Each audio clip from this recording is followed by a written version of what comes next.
कानी बहू। किशोरी लाल जी के बेटे राघव की शादी की बात जगह जगह चल रही थी, लेकिन किशोरी लाल जी को कोई लड़की पसंद ही नहीं आती थी। और उसकी एक ही वजह थी, किशोरी लाल जी का लालची होना। उनको लड़की वालों से मोटा दहेज चाहिए था और इसी चक्कर में एक दिन वो एक बहुत पैसे वाले के घर अपने बेटे का रिश्ता लेकर पहुंचे। उस आदमी का नाम था ओम प्रकाश। देखिए किशोरी लाल जी, मेरी एक ही बेटी है और मेरी सारी संपत्ति जायदाद सब कुछ मेरी बेटी नैना का ही है। पापा, नाम से लगता है बहुत खूबसूरत होगी। कितना अच्छा नाम है ना, नैना। ओ, वैसे बात तो सही है आपकी। अब इतना पैसा है, जमीन जायदाद है, इकलौती बेटी, आप भी क्या करेंगे? सब कुछ उसे ही देंगे ना। बिल्कुल ठीक पहचाना आपने। बस बेटी की शादी और सारी जायदाद उसके नाम। पापा, बिना देखे हाँ कर दीजिए ना। इतना अच्छा रिश्ता फिर कहाँ मिलेगा? माला माल हो जाएंगे हम। मैं अपनी बेटी को बुलाता हूँ। अरे नहीं नहीं नहीं नहीं, आपकी बेटी का नाम नैना है, सुनकर ही लगता है बहुत सुंदर होगी। रहने दीजिए अंकल, मैं तो आपकी बेटी के नाम से ही इतना खुश हो गया हूँ कि उसे बिना देखे शादी करने को तैयार हूँ। अब तो मैं उसका चेहरा सीधे शादी के बाद ही देखूंगा। और इस तरह राघव नैना का चेहरा नहीं देखता और उससे शादी कर लेता है। शादी के बाद अपनी सुहाग रात पर जब राघव नैना का घूंघट उठाकर देखता है तो नैना की आंखें बंद थी। कितने खूबसूरत हो तुम नैना, जरा अपनी आंखें खोलकर मेरी तरफ देखो तो सही।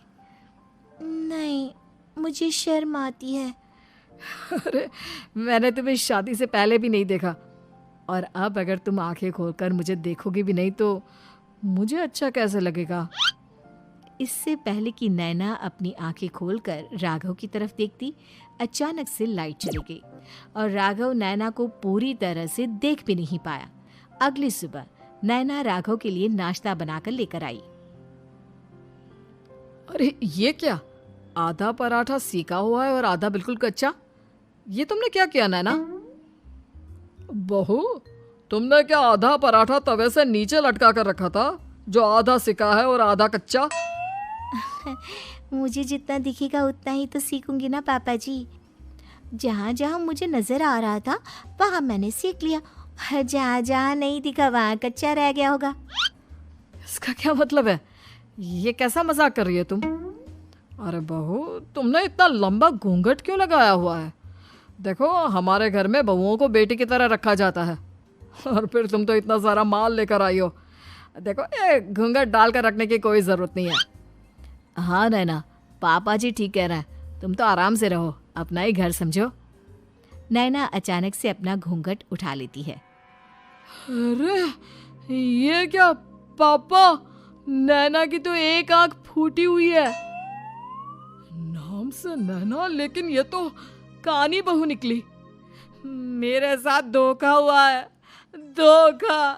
बिना दिखाए अपनी कहानी लड़की मेरे संग ब्याह दी। मुझे कहानी भी नहीं चाहिए। मुझे अभी ओम प्रकाश जी से बात करनी पड़ेगी। आखिर उन्होंने मेरे साथ ऐसा किया क्यों? अरे, आप लोगों ने ही तो पापा से कहा था कि आप लोग शादी से पहले मुझे देखना नहीं चाहते। अब मेरे पापा पर क्यों इल्जाम लगा रहे हैं? अरे लेकिन उन्हें बताना तो चाहिए था ना कि तुम कहानी हो, एक आंख से तुम्हें दिखाई नहीं देता। किशोरी लाल और राघव नाराज होकर ओम प्रकाश को अपने घर बुलाते हैं। पापा जी, ये आपने क्या किया? शादी से पहले बताया क्यों नहीं कि नैना की आंखों में परेशानी है? अरे, आप ही ने तो लड़की देखने से मना कर दिया था। और लेकिन आप बता तो सकते थे। आपको तो हमारी बेटी की प्रॉपर्टी चाहिए थी, वो भी पूरी की पूरी। अब क्या हुआ अगर उसे आधा दिखाई देता है? प्रॉपर्टी तो आपको पूरी मिल गई ना। अरे ये क्या बात हुई? मेरी शादी प्रॉपर्टी से नहीं, आपकी बेटी से हुई है। अब ये तो पहले सोचना चाहिए था, तब तो मेरी प्रॉपर्टी देखकर तुम्हारी जुबान लप लपा रही थी। लेकिन मैं कानी लड़की को अपनी बीवी बनाकर नहीं रख सकता। पापा, कुछ करिए ना आप।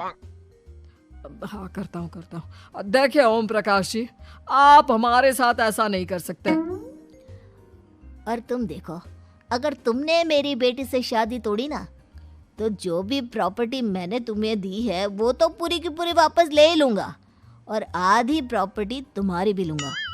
अरे मेरी आधी प्रॉपर्टी भला क्यों लेंगे आप? इसलिए क्योंकि मेरी बेटी को आधा नजर आता है और उसकी नज़र अभी तक तुम्हारी आधी जायदाद पर ही पड़ी है।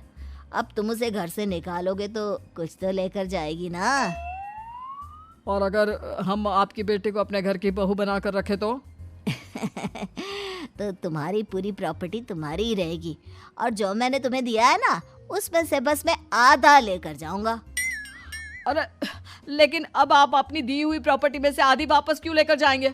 अगर मैं आपकी बेटी को अपनी पत्नी बनाकर रखने को तैयार हूं तो? इसलिए ताकि भविष्य में अगर तुम मेरी बेटी को धोखा दो तो उसके पास कुछ तो रहे जो पति का हो। वैसे मेरे पास तो बहुत कुछ है, लेकिन अपने पति की कोई निशानी तो उसके पास होनी चाहिए ना। अब अगर तुमने मेरी बेटी को कहानी कहा तो तुम्हें प्रॉपर्टी भी कहानी ही मिलेगी, पूरी नहीं। जमाए राजा। किशोरी लाल और राघव समझ चुके थे कि वो बुरी तरह फंस चुके हैं और अब उनके पास वहां से निकलने का कोई चारा नहीं है। अब समझ में आया ना, लालच बुरी बला होती है। एक तो तुम्हें प्रॉपर्टी मिली, ऊपर से बीवी मिली, उसमें तुम्हें नखरे भी दिखाने हैं।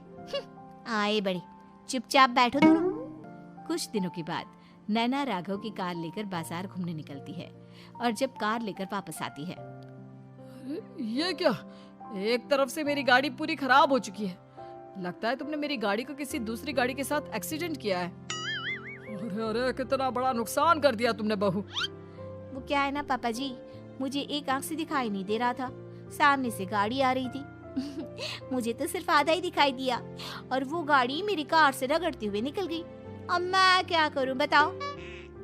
आप इसे ठीक कराने के पैसे कौन देगा? तुम्हारे पापा।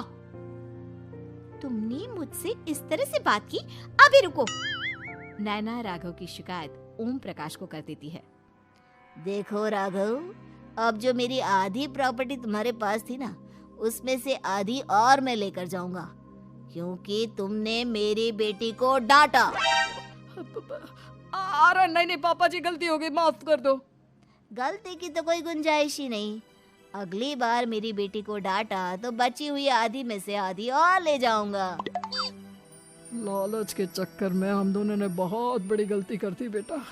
एक तो तुम्हें कानी बहू मिली और ऊपर से जो माल मिला वो भी काना। इस तरह राघव की हर एक गलती पर ओम प्रकाश उसकी प्रॉपर्टी का आधा आधा हिस्सा लेकर अपना सारा माल वापस ले गया और राघव को कानी बीवी से काम चलाना पड़ा। भाई लालच वाकई में बुरी बला है।